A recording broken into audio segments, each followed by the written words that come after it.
right, welcome everybody. Welcome to another episode of At Wit's End. I'm Ken. That's Carson. He is in Upper Austria, Linz. It's about 6,000 miles away, maybe Yeah, more. about 9-hour difference. So it is evening in Austria and actually midday on the west coast of the United States. Welcome to the At Wit's End studio in episode number 50, I believe. Could be wrong. So 850. that's right. It's been a while since we last recorded an episode, or actually since we dropped a new episode. And since then, there's been a lot going on, just kind of hiatus. We did a little traveling, and that's kind of what we're going to talk about today. But did want to ask you, because you were at a football game yesterday. It is football in the United States. Go ahead. American. I see. Well, yeah, I'm assuming people know that. American football. But yeah, you gotta, when you're talking to International European audience. like we have an international audience, and me being in Europe, I went to a football game. Should be one of two things. Soccer. Yeah, but it is funny here. I find myself doing the same thing because I'll mention that you're the coach of the JKU Astros, Johann Kepler University Astros, the inaugural football team. And when I say football, I go, it's American football. And they go, American football in Austria? I go, yeah, they've embraced it. And part of that surprise shouldn't be too much of a surprise because of the EFL there. ELF. ELF. Is that what you're saying? Yep. L. Yeah. I think of NFL. But it's the Vienna Vikings are a professional team and one of the more dominant teams in the league in Europe. And they had a game yesterday against Paris. And you attended the game.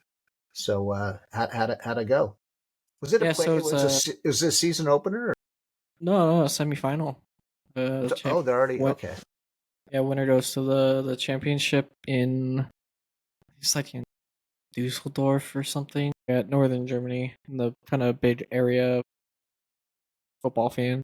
So that was a semifinal. Wow. Okay. Yeah. So Vikings again are in the playoff hunt to get to the. Well, they're undefeated. They were the 1 seed going into the playoffs, so they got the first round bye. Paris had to win. They beat the Munich Ravens, who, interestingly enough, are coached by a NFL Hall of Famer. He's their offensive line coach, Joe Thomas. Really? The ex-Cleveland Brown. Wow. Legendary guy. But he coaches their offensive line, so that's pretty cool. Yeah, see, you're in a very professional group of guys, Americans coaching American football in Europe. Yeah. I'm kind of surprised Paris has a decent team. I know that sounds bad, but I just don't think of Paris. Well, it's just a city to host a team, and it's attractive city for to have a team. So for people who don't know the ELF, you have a few Americans per team, which are like tier 1 imports basically, which include tier Canada. Yeah, I can't remember what they're called, but Canada, the US, Mexico, and Japan are like the tier 1 imports. You can only have a few of them per team, and the rest have to come from the local country, or area. So like, well, Paris, I would think EU. Can somebody for Paris be from Germany or Austria? Yeah, but most come from the country that the city is in. So because the salaries aren't huge for a lot of the like non star players, so most are locally, like the best athletes from the local area, local country. So like, yeah, Paris, most of the guys are from France, Madrid, Vienna, same way, Tyrol, the Raiders. Yeah. With the NFL doing their global outreach, playing games in Europe and now actually in Brazil too, Paris hasn't hosted a game, have they? No, they have not. I would assume it's a potential opportunity, but yeah, they have not hosted an NFL game yet. I'm putting in my bid for NFL, man. Reach out to Vienna, play in the national stadium. I don't think they have the stadium for it. I don't think the NFL would play. Where you saw the Stones, you don't think that would be a good stadium? No, they wouldn't. The NFL wouldn't do it because it's not nice enough. I mean, you think so? Then it definitely isn't. That's the nicest stadium there. I wouldn't say it's the nicest, but it's the biggest. The biggest. Yeah, it's the only one that could potentially. But to give context to that, so Tottenham Hotspur Stadium in North London was Yeah. built specifically to be nice enough to host the NFL, as alongside their And hence they've got football another soccer team. game coming up there again. I think they've Yeah. So hosted 2 or 3. yeah, these stadiums are like have to meet a certain expectation to host the NFL, which is kind of funny. And Austria doesn't have a stadium like that. They do have the fans, but yeah, they don't have the So to sport. get But back to the game, the Viking game, yeah. So, well, another quick aside, because you brought talking it up. about this a little earlier, the football versus football, American football. We have to kind of specify that at the stadium where the Vikings game was. It's the Generale Arena, which is the home of FK Austria Wien, which is one of the two big teams in Vienna for the Bundesliga. I'm talking soccer here, but there's a banner on the wall advertising their FK Austria soccer camp. Like it explicitly said soccer. I was like, oh, that's very That is kind of interesting. I've never interesting. seen that here. I've never seen some. It's like soccer. It's like But FK Austria soccercamps.com or something. but then that kind of acknowledges the influence of American football. Then they have to define it now, Yeah, which is it's kind of funny. it's kind of good. But yeah, but yeah, back to the football game. So yeah, went to the Vikings game. They had offered the ACSL, the Austrian Collegiate Sports League, €5 ticket for the players and members of the ACSL. So very cheap tickets. It was kind of a reason why, because they were like field level. You can't see Yeah. over the players on the sideline. Really? So yeah, Oh, we actually left our field level seats to go to moved higher up. seats on the end zone line instead of sideline. So how many So people total you think showed up? I'm there curious. was, I can tell you exactly. Well, if I remember, I believe it was 10,890. Wow, that's good turnout, I think. Yeah, the Vikings pool. Yeah. They advertise across the city too, and And yeah, we they happen they to have a do. friend who we played pickleball with. Shout out to Randy, who used to coach the Vienna Vikings and is thrilled you're there and going to the games. Well, another connection to one of the star players for the Vienna Vikings. You saw him play football before. Is he the guy at Sac State? Yes, Alexander Milanovic. Um, I won't get too much into detail on it, Yeah, but we can get into you that saw later. him play football Met his mom. at Sat State, and Met his mom at he's tailgating. now so he's one of the star players as an offensive lineman of the Vienna Vikings. There are many people who have his jersey in the stand. The Really? Vikings. Wow. Yeah, So his yeah, he's one Sac of the big State players. experience has led him to be a leader on the Vienna Vikings team. That's Yeah, great. he's definitely I'll have to let he's Daniel definitely one know. of the Austrian football players across the country. Actually, he's one of the biggest names. So Wow. it's it's something.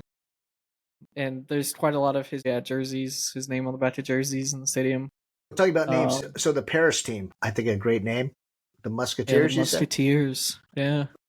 Yeah. They did have a few fans travel from France. They were very French, which is awesome. They were loud for like the 7 of them that showed up, and they arrived with like half of them in Musketeers outfits, I was which going was to very ask, funny. do they have a mascot? And I think of the Three Musketeers, but That's what Musketeers there and were 3 of Musketeers. them in 3 Really? Musketeers outfits. Yeah, like the cartoonish style. Man, that would have been worth the €5 just to go see that. I love that. There was another dude wearing the Disney cartoon Maleficent Maleficent. Yeah. with like Yeah. there's Yeah. The Angelina horn Jolie thing. with the big horn, Yeah. Yeah. was wearing like a Maleficent hat and like some like Musketeers outfit. It was like had his like vuvuzela, like his horn, that it was Oh, blowing it constantly. see, people ask me Um, why I'm into European football, American style football, especially I go because it's so raw, it's so yeah. it's down to earth. You haven't got guys making millions of dollars, and you have a fan base that is crazy, and they Well, sell beer and wine and hard alcohol. and they it's funny because like Paris, like Paris Saint Germain, which is the biggest team in Paris, is Sounds so known for fancy. their is known for their ultras. Like they have Yeah, a hardcore ultras group. yeah. You got So to it's kind of funny. ultras are a part of the fan base that are like psychotic. I mean, do the banners. The bid fans, Yeah. yeah. And so there was like it was funny because it kind of they had like 7 or 8 guys that were like really hardcore about their musketeers and really cheering them on, and they're pretty loud for their just a few of them. Did they only speak It's French? fun. No, I'm sure they spoke English, but they were speaking in French, like their Oh, I cheers. don't, that's what I'm saying. I think it's all in French. They probably made a But point of. they had their like French flag, and yeah, they were full on into it. It was fun. And another thing that has like taken a hold that's kind of come from America, and they call it exactly this, which is an American thing that has also translated here, a football thing. They had their salute to service uniforms on, so they had their military. They have camo uniform Really? for the Vikings. Yeah, So and they did they had salute the Austrian military? yeah. So they had the Austrian military actually at the game. They're usually at every game. They're a big sponsor of the team. So they had like pregame. They had one of their like military vehicles, not a tank, but like a Huh. troop transport armored Yeah, vehicle. yeah. And they had like some guns. You could come hold their like they were letting the kids hold the guns of the military and everything. Well, that's cool. And the uniforms are actually like camo uniforms, camo and purple and gold and everything. I guess And it's does the crowd understand that, or they Oh get yeah, into it? definitely. Okay. Yeah, I mean you'll see a lot of people. So the crowd at these games are very random in terms of team support. There's a ton of just random NFL jerseys. You'll see every You team mean represented. NFL teams like the Chiefs Yeah, yeah, or yeah, yeah, yeah. So you or see Green every Bay? NFL team represented, but you also Yeah, commonly see like the salute to service NFL team uniforms. yeah, Like the fans buy those. Like I'll see like I saw a guy wearing a hat with the backwards American flag on the side. That's like yeah, the US Army yeah. flag. Like he was wearing like a one of those hats, but it was like a Vikings hat with That, the military it's kind of good to stuff. hear because it is weird. Because what do you always hear on the internet about Europeans coming to America, and what do they say? They're blown away by our, I don't know, passion for flying the American flag and quote our overdone patriotism. So Well, it's, flyovers. We do the national anthem before yeah. games, that kind I of mean, thing. they definitely do the national anthem before. Like that's the same thing. So they did the French national anthem and the Austrian. They also unfurled a big Austrian flag over the Okay, field. so like at the JKU games, remind me, do they do the national anthem? No, at the They college have games, yeah they have. they Okay, normally do yeah. okay. Some games they didn't, but other games they did. Most of the They games they probably do. forgot. Okay, so how was the Yes, game to itself? speed up. Yeah, so the game was good. It was a shootout. I think it ended up like 48-38 or something Wow, like that. high scoring. Um, yeah, high scoring. The Vikings kind of pulled out an early lead through the first and second quarters. The Musketeers kind of fought back to within 3 points in the third quarter, fourth quarter. And then like a late interception in a touchdown, and the Vikings kind of pulled away in the end. So it was a good game. Like it was a lot of points, a lot of touchdowns, a lot of good offense, and kind of what you expect from these teams. They're both pretty good teams. Vikings are still undefeated on the season, so they're the only undefeated team left. So yeah, well you know why the Vikings are the Vikings, right? As the Vikings came down into Austria, No, I have no it's idea. because they were partnered with the actual Vikings back in the NFL Europe days. They were like a So farm this team. is the old yeah, this is Okay, the old franchise. yeah, So the NFL Europe, some of the teams are in the associated ELF. still. Yeah, Yeah, so they're not associated, but they're part of the ELF now.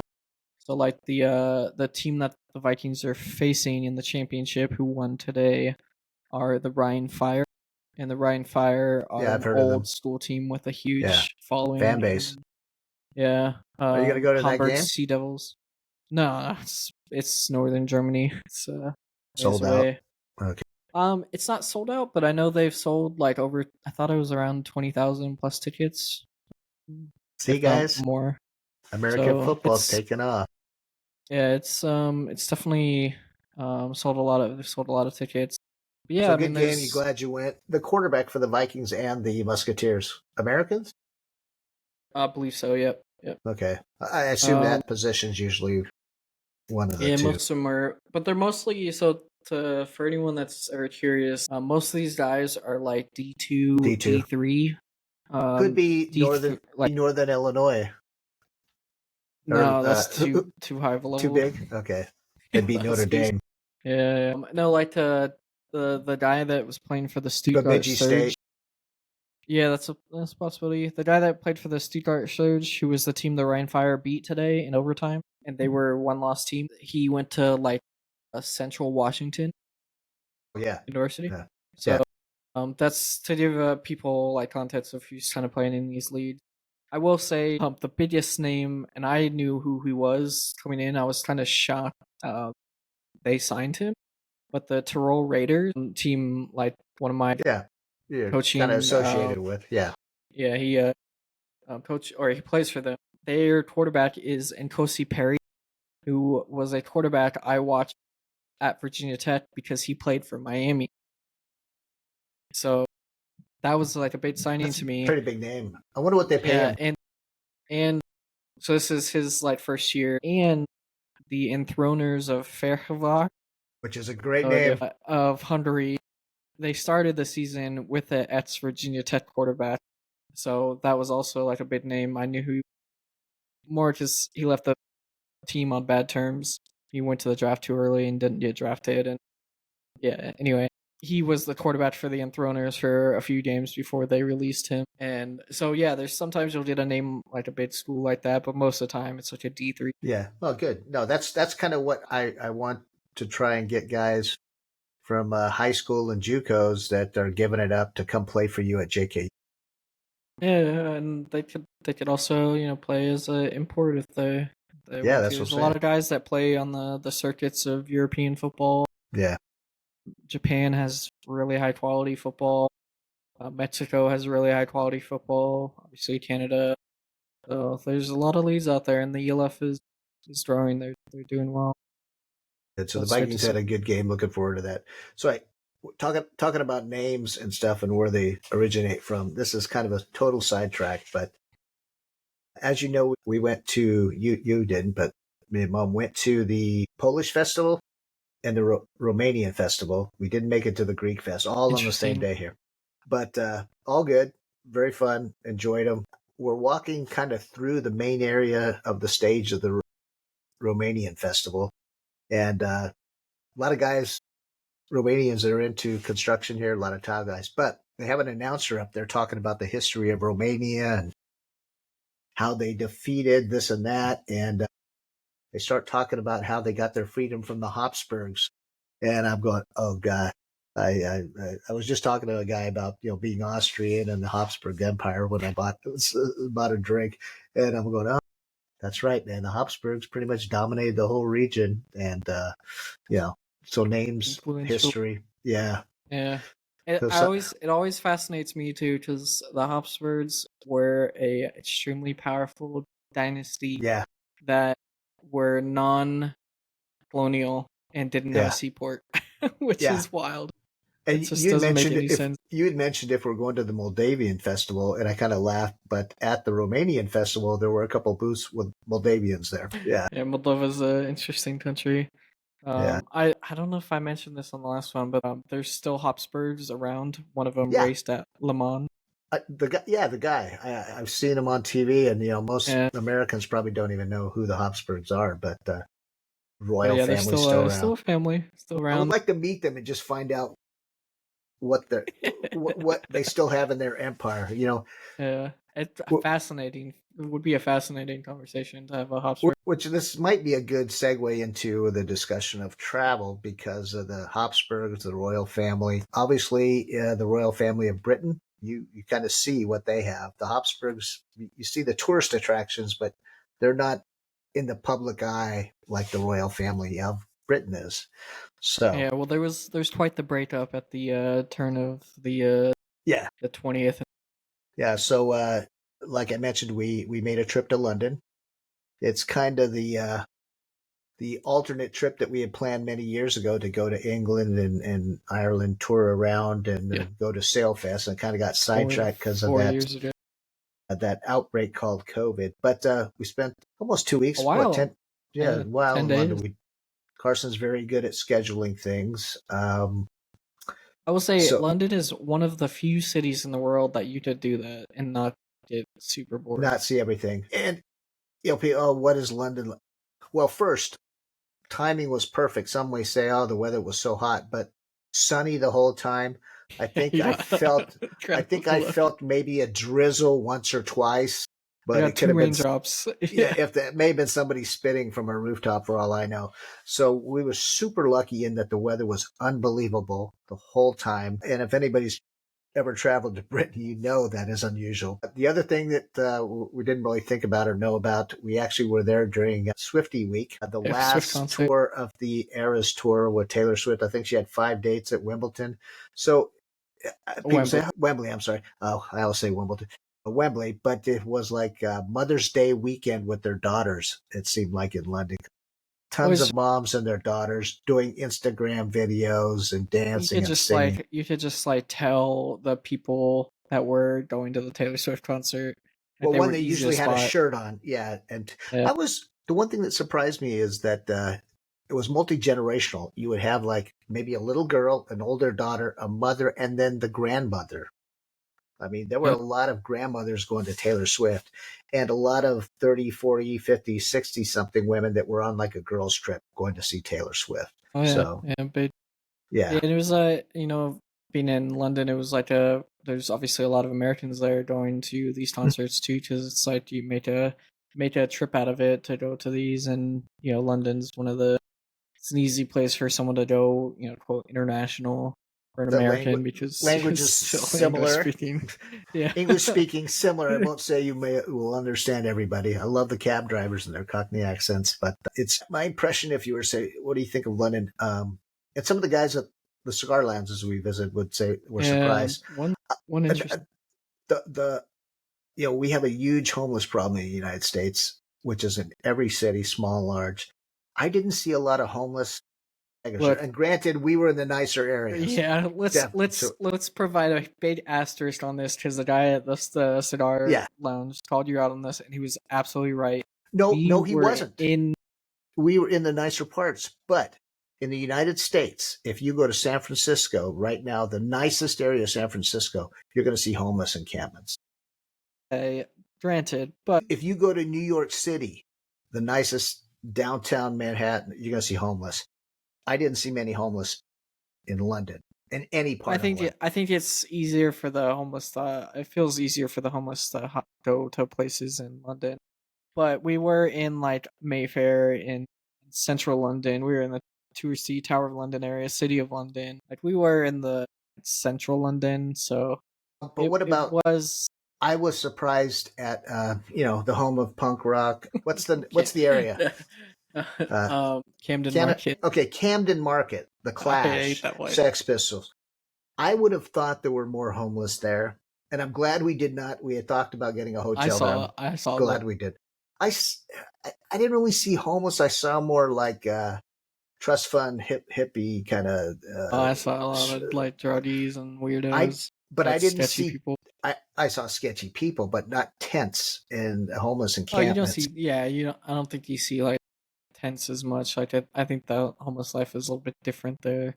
But so we'll get into kind of the trip. So we went to Camden Market, and prior to the trip, we had looked at a hotel there, and I was like, I told him like what Camden Market was, and he was like, yeah, it sounds kind like of new because of the history of punk rock, and we should stay there. And I was like, yeah, I don't think you'll like it there, like to stay there. I think we should not stay there. I'm glad that was good advice. Yeah, once we went there, it's a one-day thing. Let's just say. But for those of you traveling, if you're elderly, such as myself, don't stay there. If you're Carson's age, younger, and want to, I wouldn't recommend it. But if you're more adventurous, you can stay there. Yeah, you gotta know how to handle extremes, funkiness. Yeah. I was just what should I call it?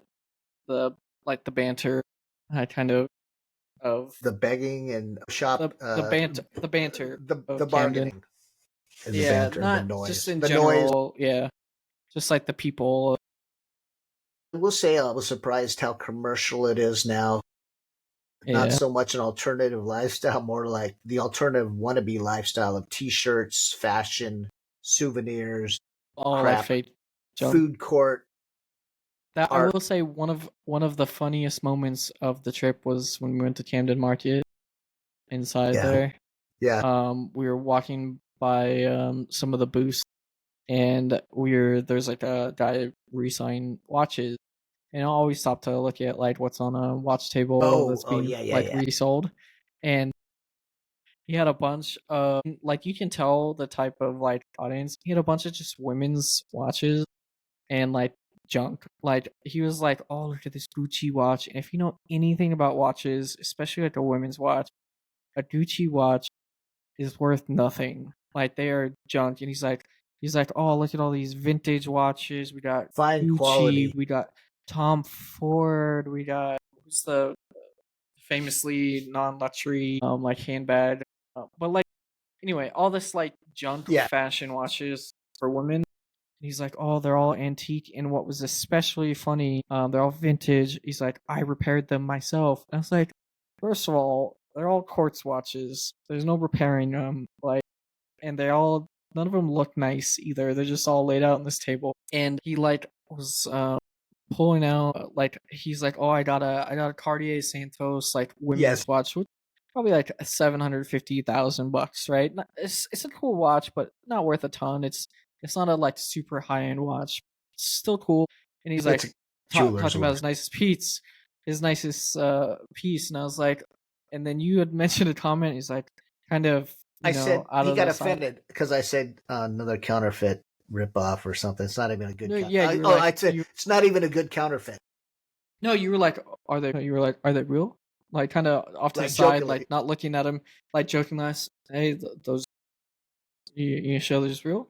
And then he was like, got really offended. And he's like, "You don't even got the money for this. Like, come back. I'll show you my bands." And like, it's like That's when he I got got into he I repair them myself. yeah, but The he then utmost he quote. started pocket watching and like was like, and by that I mean he was like checking, let's go band for band and like, meet me back here tomorrow. Let's see all your bands with money. And I was like, bro, what? And then I asked because he said he had swatches. And I asked, you let me see your swatches, and he pulled out like a couple, like kind of junky ones. Yeah, they were And crap. then he was like, "Oh, this is all you can afford, probably." And I was like, "Okay." It And was just one weird of the that funniest. You know, that sale pitch, and it must work that you offend the customer, like degrading the amount of money they have, so that they will purchase something from you. Because but I'm like, he's this like resale dude in Camden Market and that got offended by banter. Like of all the places, London Market, like a London market should not be offended by banter like that. And I was like, what? Bro but has the just the thinnest but skin. the other thing is, I mean, the fact that he was offended by that and kept saying he had quality watches.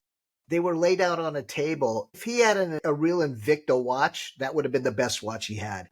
But everything was I pretty don't know. much crap there. It was just laid out. And if you had something that was worth more than a couple $100, you wouldn't have it laid out like that.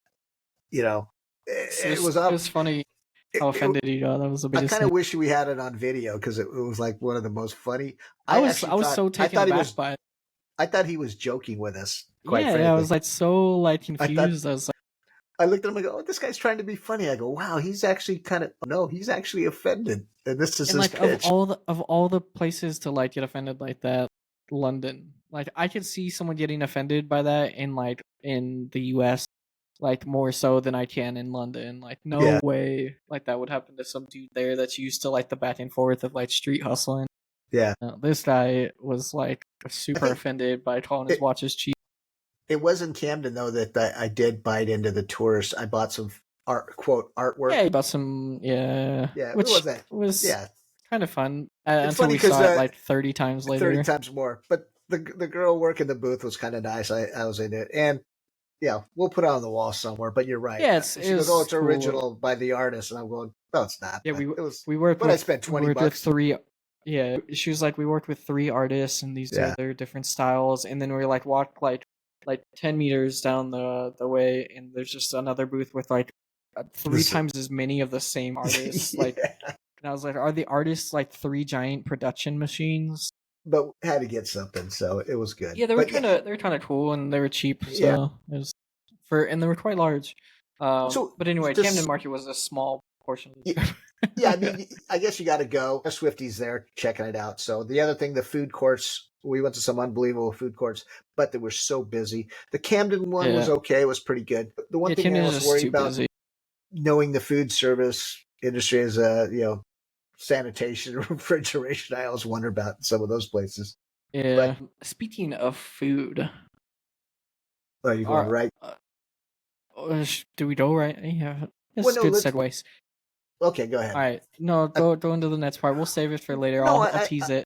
I'll I tease thought it. we'd stay on like the markets and shopping. So we went Yeah, to so let's go Borough Market. Soho, Borough Market. All What were right, the so other we places? went Borough Market, one of the hot stops, insanely busy, but got some good food. I got like a mac and cheese and milkshake.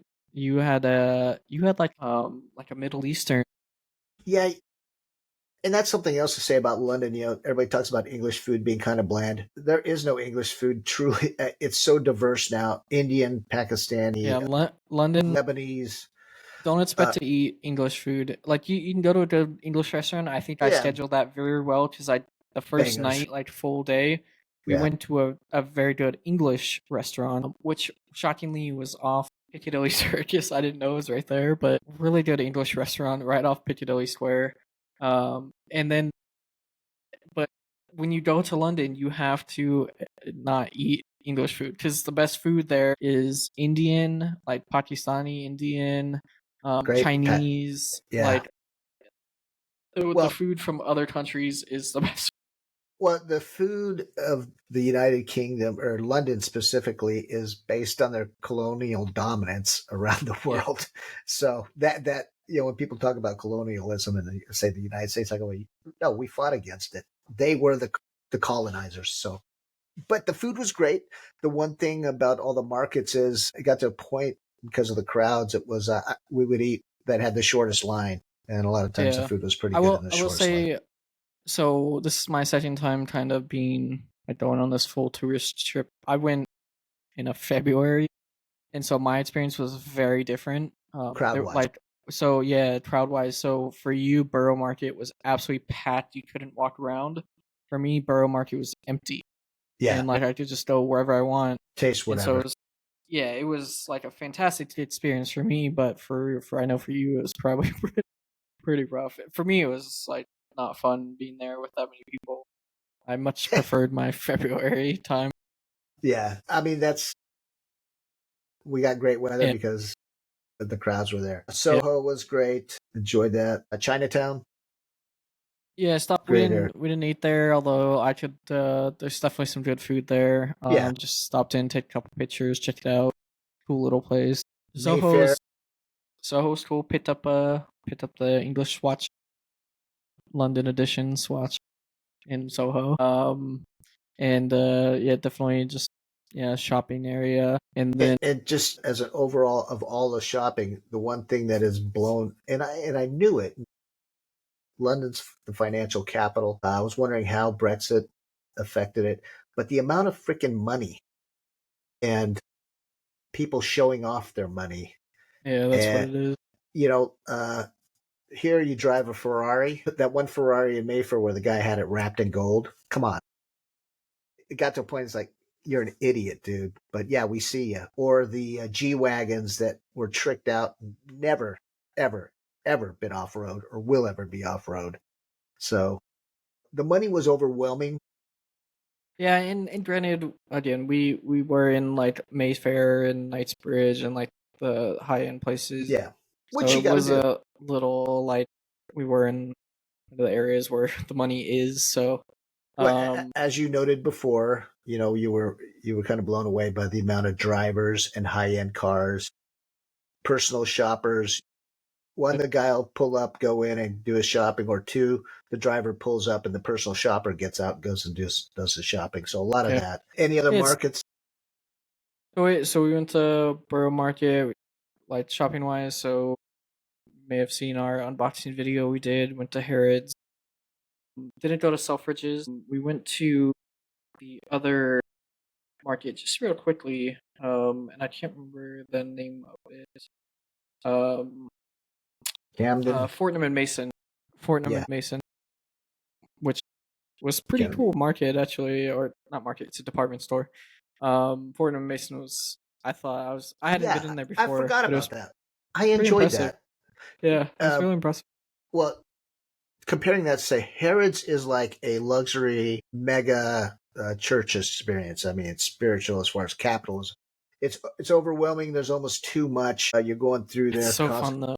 The food, unbelievable. I really never thought about Harrods having a grocery section, but if I had money, like that one street close by where the world, Yeah, I'd have people go do my shopping there. The bread, I love bread. The bread was unbelievable at Harrods.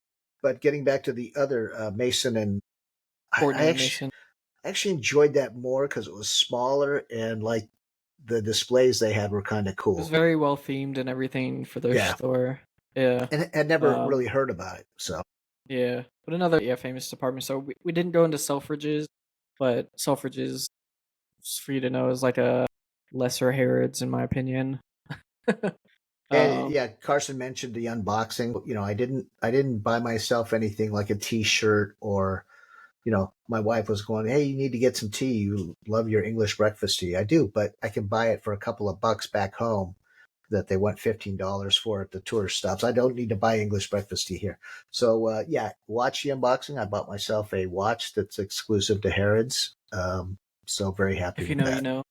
Yeah, if you know, Yeah. you know. So speaking of tourist stuff, we did a couple royal things on the itinerary. Three, I will say we should talk about. So one is the obvious one.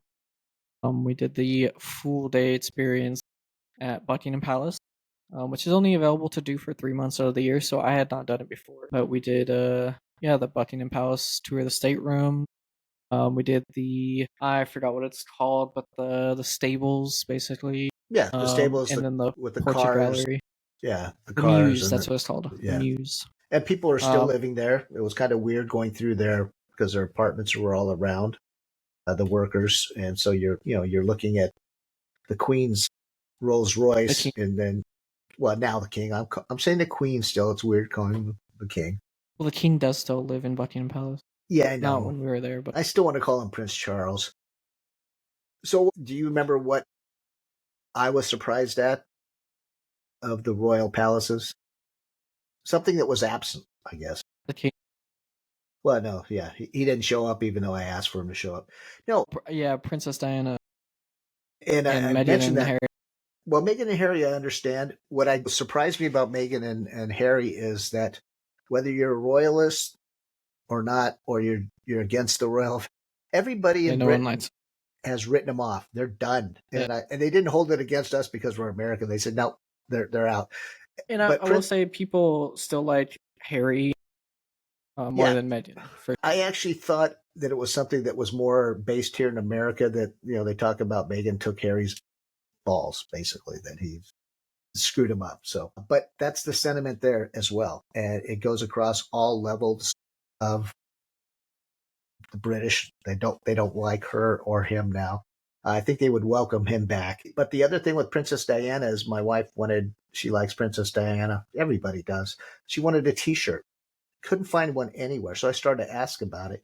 And then when we went through the portrait gallery, very few portraits of, well, Harry and Meghan, but of Princess Diana. It's almost like she was kind of, I don't want to say written out of the history, but I was surprised that she's not a lot. definitely, yeah. I mean, she's definitely there. She A obviously few the photos probably with the boys. That's it. yeah.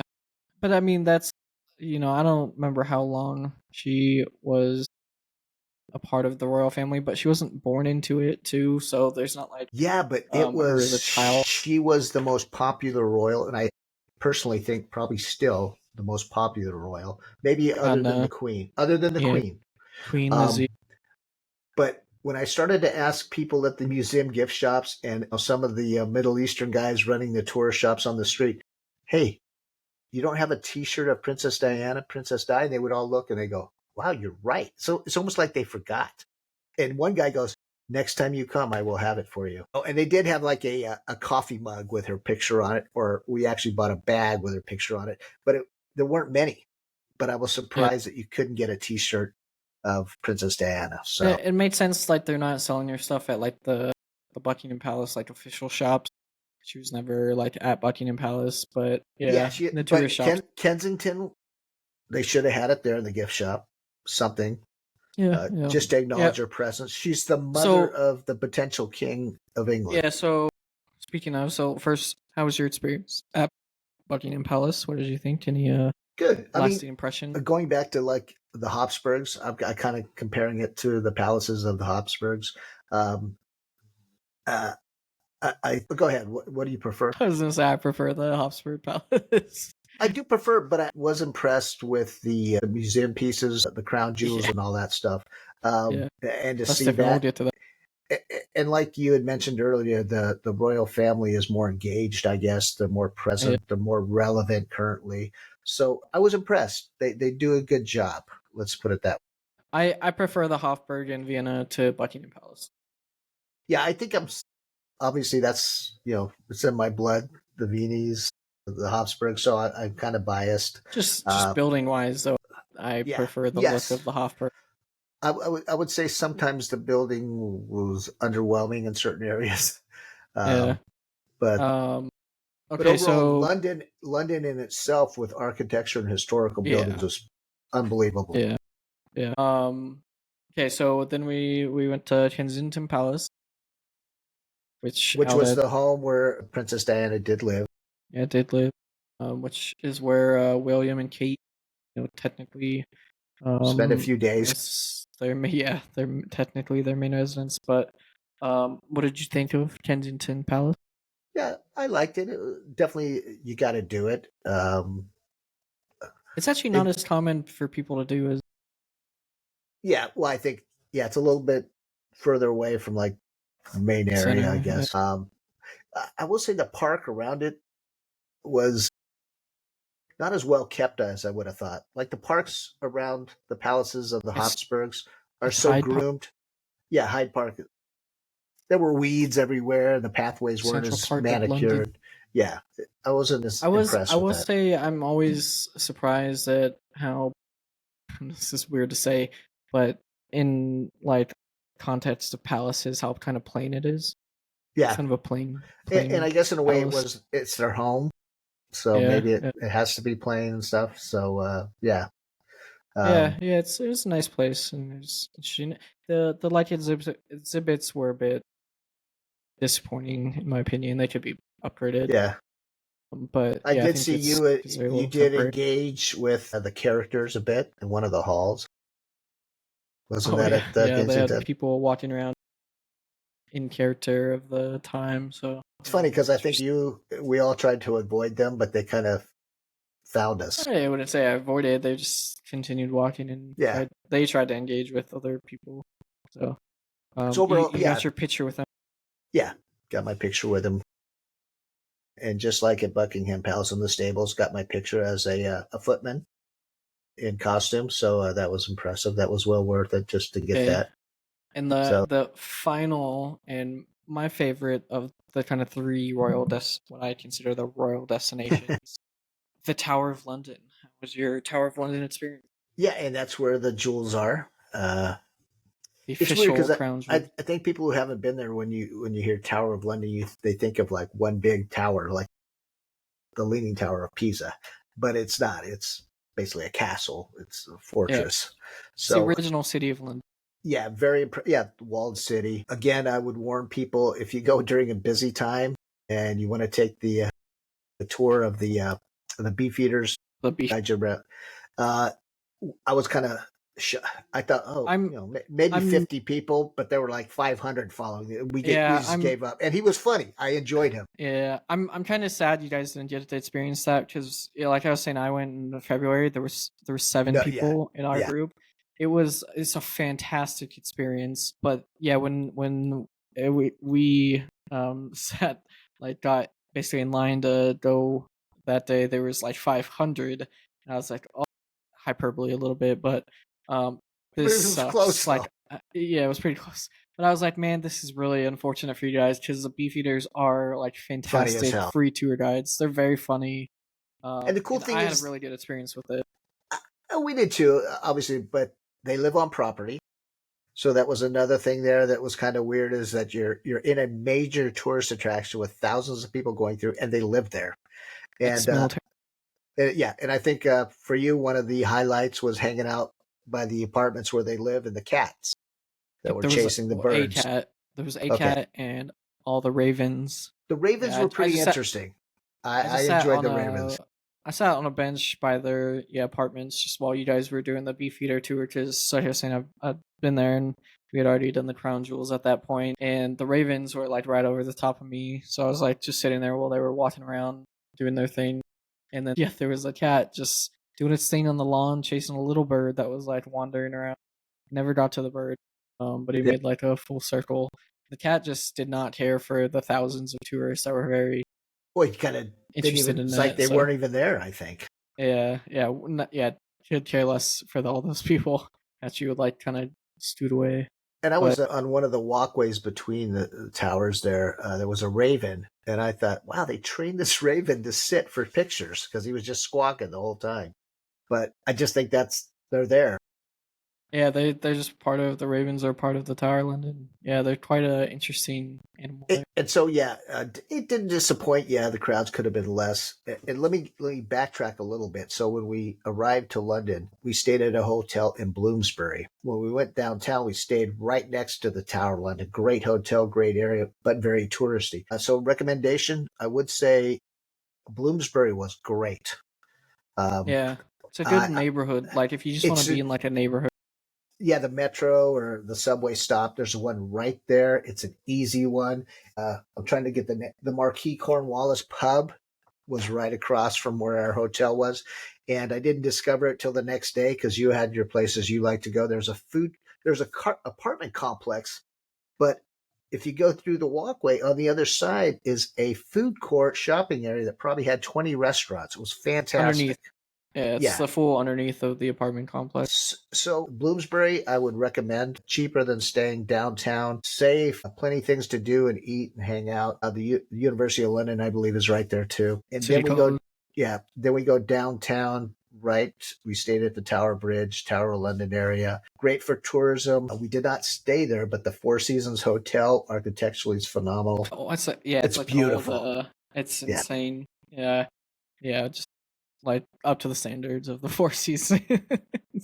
So uh, yeah, the Tower Bridge. I no, I will. will say with the Tower London area I stayed at, it's you're not gonna get the same like London neighborhood experience you would like if you want No, that it's a same like tourist. Bloomsbury. Yeah, But if you want like easy access to like Tower perfect. London, Tower Bridge, River the South cruises, Side, River walking. Cruises, Yeah. yeah, it's like right there.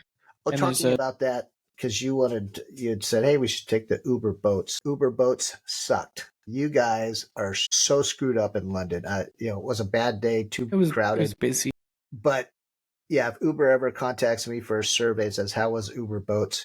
They suck. Don't It was do it. kind of ruined because the guy at the that created the The Uber lines to get on the employee. boat just messed up. Yeah, and they were just swamps. So, Yeah. but overall, really enjoyed the area. Great. And another thing, there was a Weatherspoons, Weatherspoons, yeah. the pub. And let me get back. I'll tell you. I Look, tried to, Weatherspoons is a national staple of England. but so it's a huge chain. They also have hotels. They're actually in Ireland too. And when I found out it was like a national chain, I kind of wanted to avoid it. Do you go somewhere and go to McDonald's? No, I want to go to the local pub. No, I you go will to say, Applebee's. yeah, or app. But I will say, I regret I didn't hop on the Weatherspoons right away because great pubs. They've kept So the, if you don't know what, yeah, Weatherspoons is a big chain. It's basically like an Applebee's but pubs. but they're a More conglomerate, about and drinking. each pub is individual. Yeah, so So they're each pub not, has its yes, own and name, hotel, yes. and it's all individually named. They're quite interesting names for each pub. They have their own like kind of attitude, and there's actually kind of a fun thing with Weatherspoons. So you can buy your drinks like on your phone, and you can actually there's a funny thing you can do. There's a like a Facebook group where you join the group and you post a picture of your table and your table number and what Wetherspoons you're at, and you get people to buy you drinks at the table, and those drinks will just keep showing up because Yeah. people in this super big group will buy the drinks. So it's kind of funny. But yeah, Wetherspoons is a iconic chain in the And UK. they put out a quarterly or biannually magazine that was fantastic. So It's yeah, funny. I would recommend If you visiting want, it's Wetherspoons Pub. and talking like local pubs, it basically is a local pub for a lot of people. Like that is the Yeah, local pub. So yeah. a lot people love Wetherspoons. It's a landmark. Hey, Carson, I hope you're Um, recording because when you speak, it doesn't highlight on my screen like it does. yeah, I'm recording. It's Okay, fine. okay. Hopefully you can edit that Um, out. But just briefly staying on Weathersby. So if anybody ever listens to this from Weathersby, I would say Wetherspoons. yeah, Weatherspoons, you need a reality TV show of like going to every one of your pubs and hotels. It would be great marketing, fantastic, and great reviews. So I think you got a great company. I regret not going to more of your locations, and we'll do that in the future.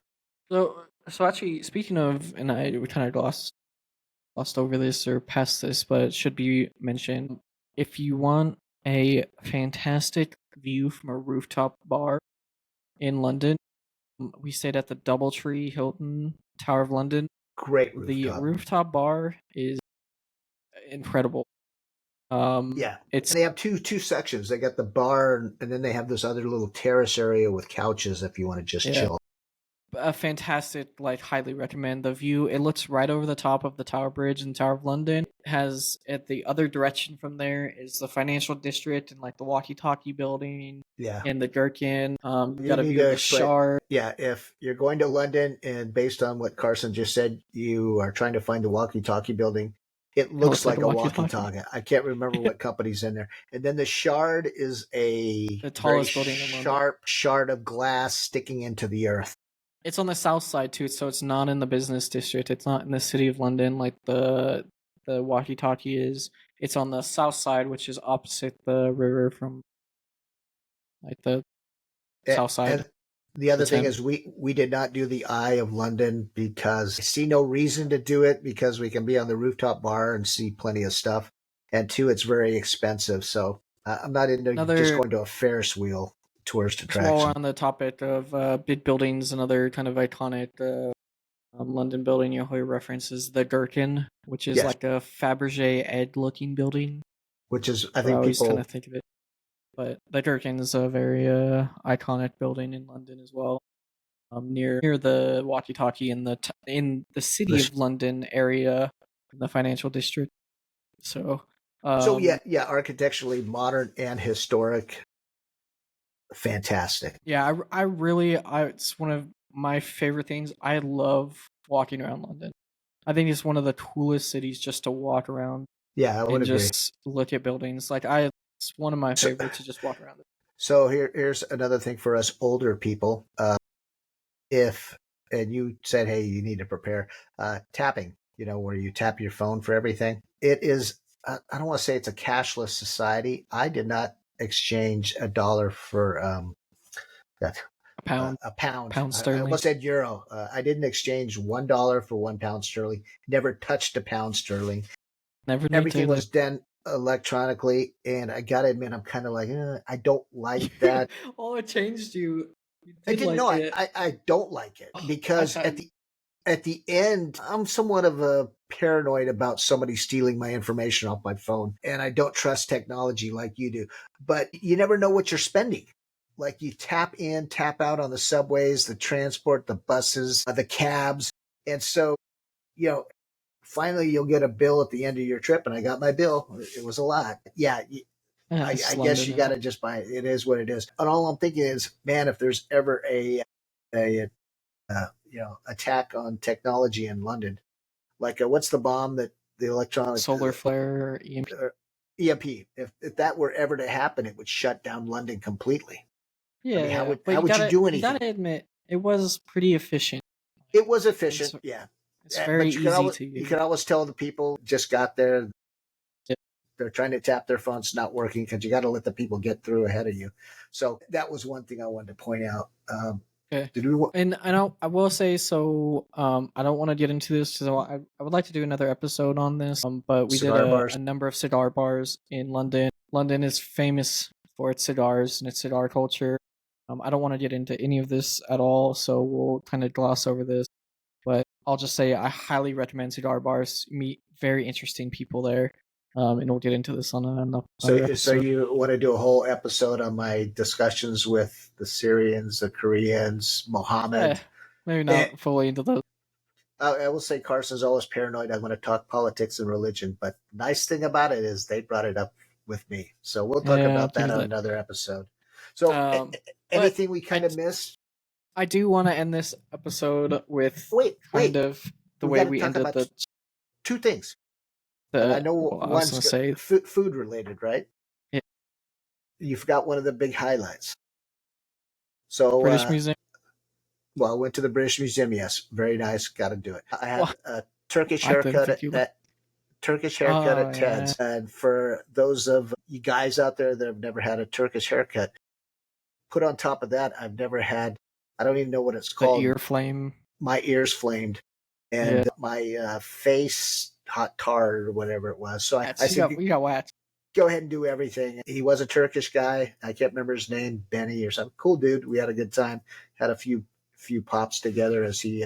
But yeah, they do this thing with a piece of like cotton on a wire and flick it at your ear to burn off the hair. So that was an experience. Maybe we'll put it out on a video. Yeah, it's good. Something I wanted to do. I'm glad you did it. I think it was a worthwhile experience. Did you get it done?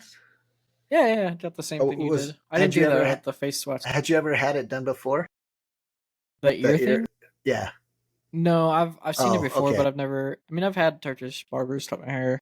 I kind of Yeah, know that, but But I've what's funny seen was the ear thing, but never had it done. he was kind of blown away, and he said, "You've never even heard of this?" I go, "Never in my life. This is so bizarre." Yeah. I thought he was going to take a Bic lighter and put it by my ear, so it was an experience. So I would say, I'm surprised you never had your face waxed. Like that's such a normal thing. Not for guys, not for the average. Nowadays guy. it is. Yeah. Well, not the average. Yeah, maybe your generation, not my generation. But like once to do that is pretty normal. I've never had it. Yeah, so I don't want to gloss over the British Museum. I don't want to. Well, real quick. Briefly. So we stayed actually like 2 blocks away from it at our first hotel, which is great. It's a nice, easy walk over there. Like the neighborhood it's in. Perfect.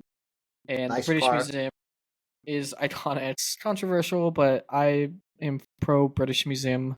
Same here. I think I really like the stuff they have there. Again, I had a bad experience because I've had a better experience there. You're saying this trip you had a bad experience? Yeah, and that's purely because it was just so crowded.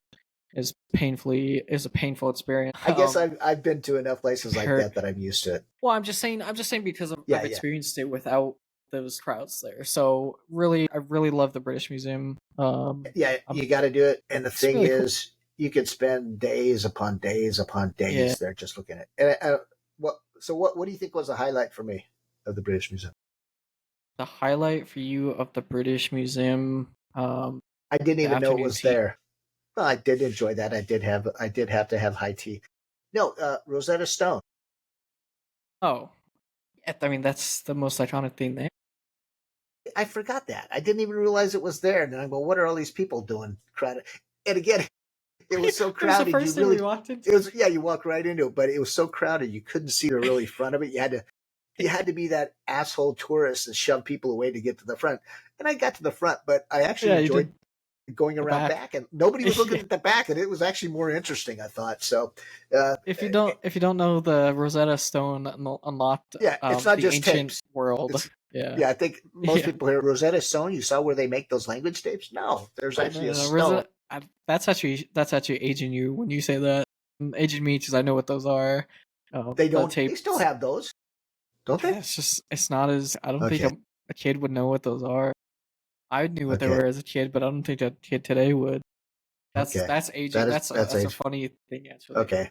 But yeah, the Rosetta Stone is like this iconic stone that actually translated the ancient world, everything for archaeology in a very fundamental way. So it's at the British Museum. There's a lot of other super famous things there, very controversial things there, but Well, yeah, fantastic place. I think every country in the globe is probably asking Britain to give back some artifact that Yeah, the colonizers stole. But I look at the other side too. If Britain hadn't taken them and brought them back, they probably would that's my not be out argument. there anywhere because of all the looting and destruction that goes on in many Yeah. countries. And Yeah. that's my personal opinion. I will say one of the things I didn't experience last time I was there, but we did this time, was the touch and feel exhibits. That was Um, kind of weird. Yeah. I thought that was really cool. That's such a unique experience. But so to give context to what this is, there were like volunteers at the museum that had exhibits. Namely, there were like coins. I thought was the Or coolest, like bones ancient. or pottery. They were different. Yeah, Yeah. and they allowed you to hold on to them and touch them and feel them and see what they're at. So I really liked like the ancient coins. It was really interesting. I'd never like held I was ancient actually coins. surprised by that because I'm thinking, well, maybe they're not real because they're letting me pick them up, and this is Yeah, gold and silver yeah, from the ancient world. And then I made the comment. She or he kind of looked at me and kind of, yeah, it happens. I go, have you ever lost one? Because I mean, a thief that is good at yeah. Could switching pocket. things around could easily pocket the coins they had out. I don't think they And were super valuable or anything. I think they were pretty like the Roman coins are probably fairly standard Roman coins. got to be Um, a, yeah, but still. but like there was like one of them had like ancient African artifacts, which was Hmm. really interesting. Yeah, But that was like the highlight of the British Museum for me. I'd never gone to a museum that didn't experience quite like that of like ancient artifacts, and they did that, and that was very cool. I will it is big kudos. overwhelming. Yeah. So seeing the Rosetta Stone was cool for me. But like I Yeah, said, you can spend days upon days there and still and not see everything. it's free, funded by the British Yep. taxpayer. Yeah. So, I mean, we did a Uh, lot of things, all the tourist stuff, Trafalgar Square, Windsor Castle, on and on. So, Big Ben, got my Trafford watch pictured in front of Big Ben. So, yeah, don't want to yeah. say we So didn't do everything. We were glossing over a lot, but Carson had actually, he likes to be somewhat of a foodie. So, he scheduled a very I special evening. Actually, there were yeah, two, lunch and the dinner. well, there was three actually that I scheduled that were really and not high Foodie. end, not really high end, but food that is really worth going to and experiencing. And I'm trying to pull up the information on the place we went. The I'm dinner, blanking. Yeah, do you have Humo. if you have it right now? Well, Uh, HUMO is the main restaurant, but we went down. We had the private kitchen downstairs, which is a different name, yeah, and I I'm can't trying remember the to celebrity let chef. me pull it up. And it's in Mayfair, I believe, Michelin star. Yeah, Well, actually, here me. I've got here's the card I of have it. Humo. I have it. Yeah, but It's it's backwards, not but new. it's downstairs. Yeah, so well let's talk through the first one of the week, which we talked I kind of mentioned it earlier that we went to it, but the Devonshire. We did that the first full night we were there. We had reservations there. This was the one right off of Piccadilly Square.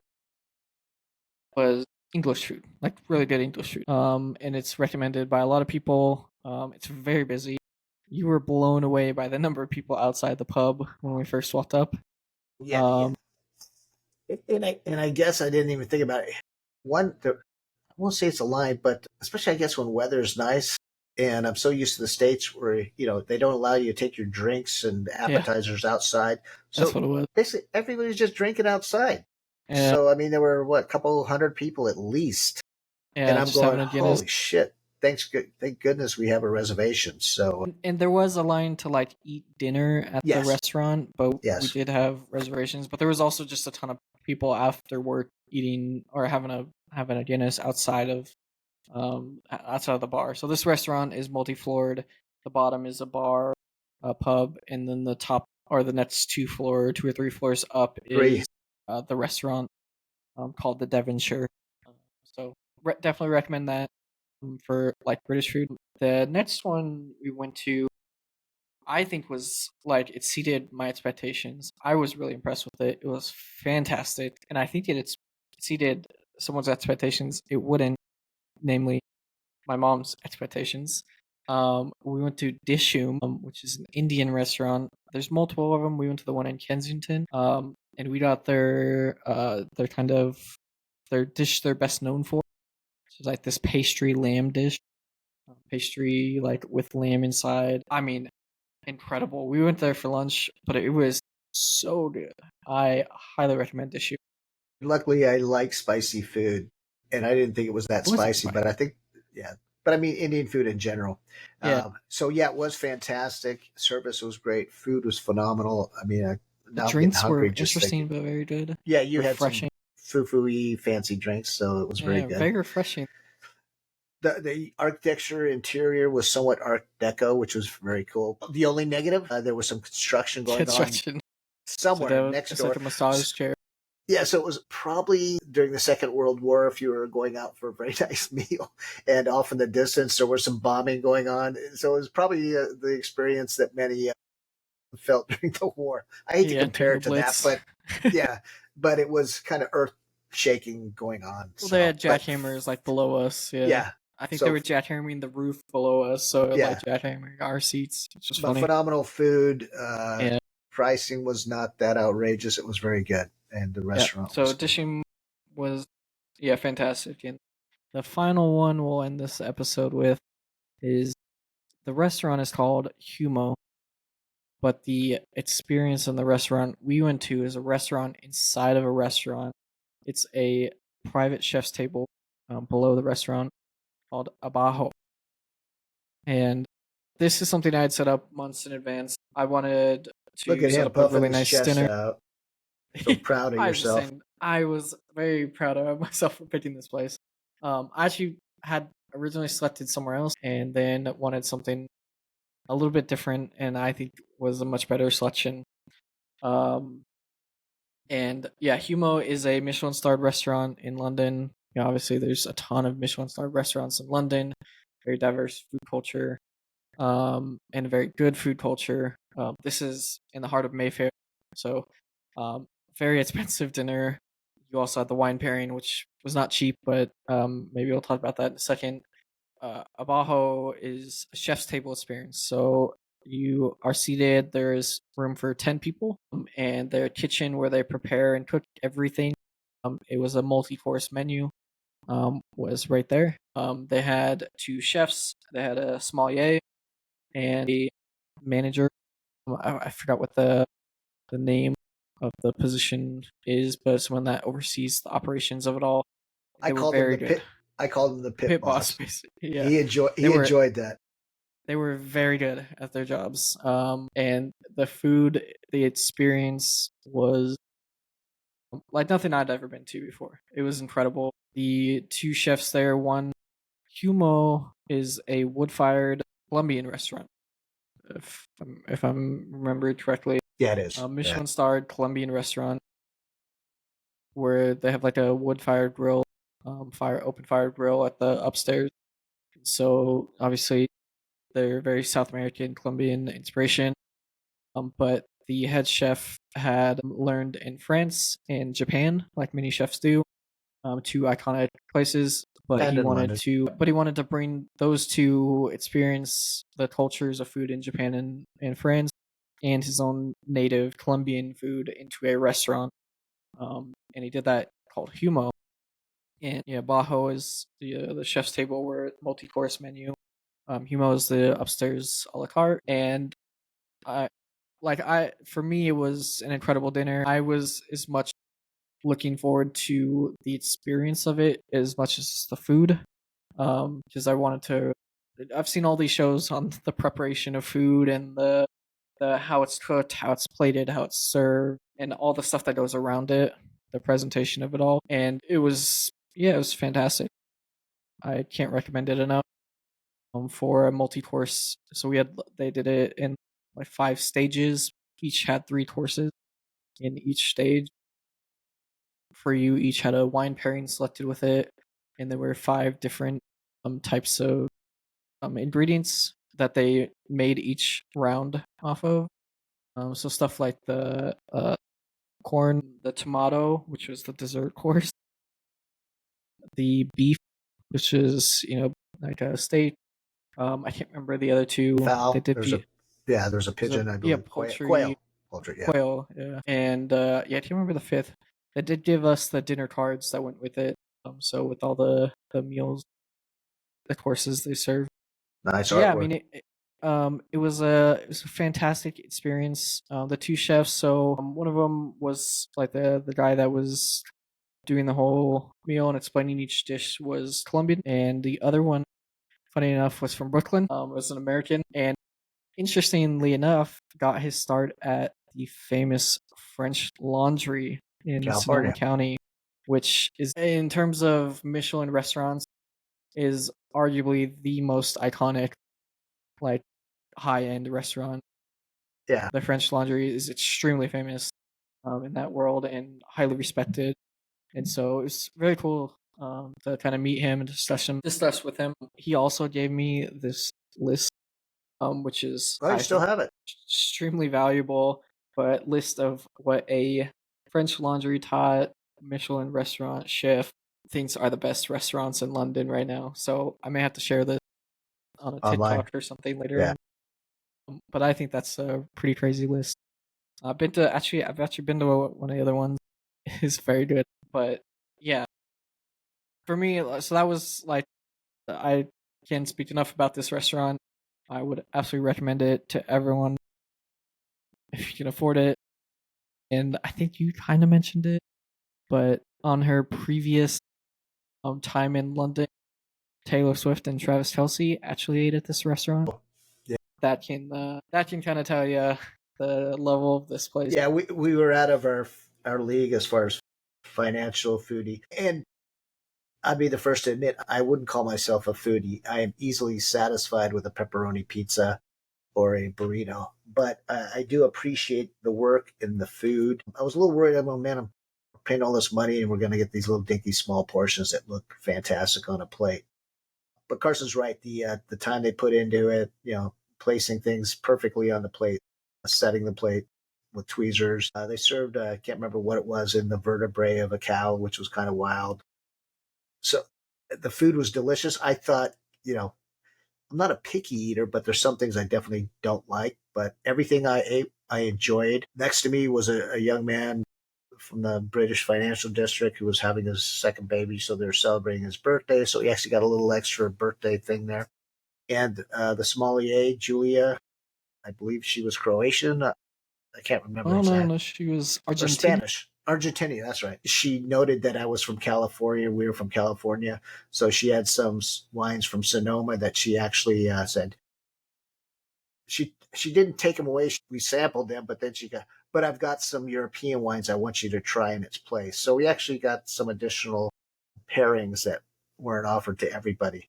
And she was great. The guy from they were all great. Pit Boss was great. The ambience was great. I will warn you though that, well, first I'd recommend the Humo, the restaurant upstairs. Recommend that as A la well. carte.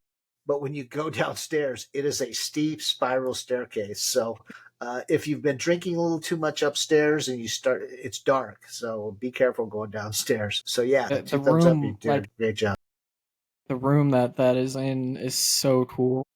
With the glass case, like where they have all their like fish and meats like sitting in these glass cases, wine, like, oh, such a cool room.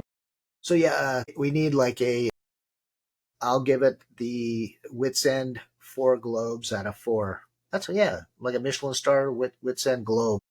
Yeah, I mean yeah, it's the tops. There's not a finer restaurant I've ever eaten at. I can't say for you, you've had Yeah, I some mean, nice dinners before, yeah. but there's not a finer restaurant I've ever eaten at before. Yeah, I will say it's on par, but the presentation and The the detail, presentation of the detail, it's. I'll make fun of the TV shows that like your mom watches, the celebrity chefs where they're in like the kitchen, but it was the very one, good. the bear, the big popular one right now. Yeah. But even that wasn't really comparable. But there are some restaurants that are, Yeah, where they. yeah, where like you know the drops of sauce that are on the side that you don't touch, like, Yeah, which I thought I was like expecting something like that, like, oh yeah, like that's just for the look, but like all the little pieces of the Ingredients. plate that were part of the meal that you were supposed to use. Yeah.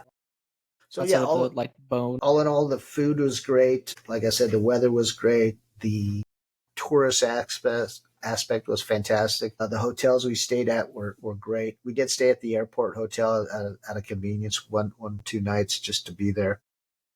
And before we end this, I want to give a shout out. And I think hopefully you appreciated the Bob and Val, or as I used to know them, Bob and Lulu. They just to give you a little history, in Iran in the 60s, pre-revolution, there were a lot of foreigners there, expats building the infrastructure. My parents became best friends with Bob and Lulu. My mom's the only one that ever called her Lulu. I didn't realize it. I do remember them that they were in their 20s. He was an engineer that came to work on building the infrastructure dams there. He and Val are now in their 80s. They actually made the trip, came out to visit us at the hotel, and I wanted them to know we would easily come out to visit them at their home. But great guys. What did you think of Bob and Val?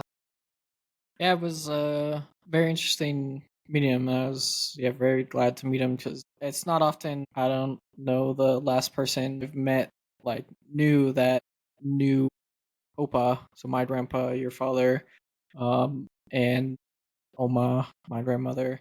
I obviously Oma was alive and spent got to visit her quite a lot, but Opa died when I was very young, and I really never knew him. He was also, from what you always say and what they said, a very quiet and kind of restrained gentleman, Yeah, kind I mean of the era, and your Oma. My I mom was the she's outspoken very one. like He was. very, very opposite, and I've experienced that quite a bit, but I'd never experienced Opa. So to listen to someone new that knew him in a very interesting place as well, like contextually, like Tehran, Iran, pre-revolution, like wildly interesting experience. Was very interesting to hear what they said about him because I don't I haven't met anyone that I not I in many that many connect years that knew. that connected the early life of your grand Opa and Oma, Yeah. and their younger years, and my younger years. But I did get a kick out of the fact when Bob brought up, he goes, yeah, well, I don't have the British accent. He's quite the character and still golfs. But he said, I taught your mom and dad how to play darts. And I said, I actually still have the dartboard you guys imported from England. And he was shocked at that. A Pig Bristol dartboard, it's still hanging here in the house. In junior high, I built a dartboard cabinet to go around it. Maybe that was high school. So that thing is older, if 60 not years old. at least 60 years old. And so Bob had turned us on to darts, and I would say, I still have even Yeah, some of the darts, the feather darts. I've thrown a few darts at that board myself. Yeah, he did. He did make the comment. I sent him a picture of it hanging, and he goes, "Wow, well used." And not recently, but I felt like saying, "Well, when the kids were little, they thought it was like a pitching machine. They were throwing darts at it as hard as they could." It was we used it as a Yeah, dartboard, and many yeah, of your friends have used it as well. yeah. Like it's been well used. So kind of like a family Bible, it's the family dartboard that goes back for generations. So that was a nice experience. So Yeah, unfortunately, it's got to not a see some Rolex. pictures. No, but we do have something similar we bought, Brad. All right. Well, any last comments about your time in London? No, there were several people that we kind of didn't see that we're from here that we crossed paths with. Some that you went to high school with that were on the Tower Bridge when we were there. Other old neighbors that were there. Sadly, we didn't get to see them. But as far as a trip, definitely memorable. Thumbs up. 5 globes out of 5. Yeah, It's a great experience. Loved it. yeah. I really like London. It's one of my favorite cities in the world. Well, you're a Oh, big soccer fan. I went to a West Ham match myself before you guys arrived, but yeah, don't need to talk much about that. I will say we glossed over one food place while we end this. Um, what is your thoughts on Nando's I halloumi like it. fried? it's very good. But actually, it goes back. So that is, it's a heavy cheese that's right. Yeah, halloumi cheese.